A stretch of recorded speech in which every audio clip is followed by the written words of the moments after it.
Çaydan içkile. Anekdot da. Bir sulan öyle içip otur da. Yine tüp gibi getirdi. Çaltat. Evet. Ya balдар menen baramın de çala verezim kayra. Baram dedim o. Uyuk boluş керек. Kıskas tüp gibi getirdi. Özüm daha giretken de mına var. Çok tüp gibi bayka kolturdu. Bir minut ha. Alo. O canım. Sen WhatsApp'tan ciberip koy beni alaveram. Az baldar menen oturatlayım. İyi makul.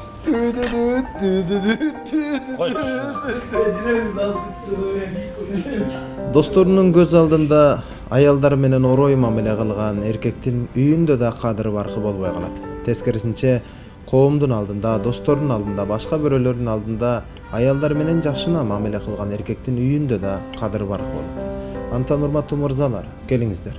Аял затын сыйлап кадырлоого чакырам. Сени төрөгөн аял затын, сен үчүн төрөлгөн аял затты жана сенден төрөлгөн аял затты урматтап сыйлаңыздар. Үйдө башкача, көчөдө башкача мамиле кылган эркектер эки жүздүү болуп калабыз. Кудай ушундан сактасын.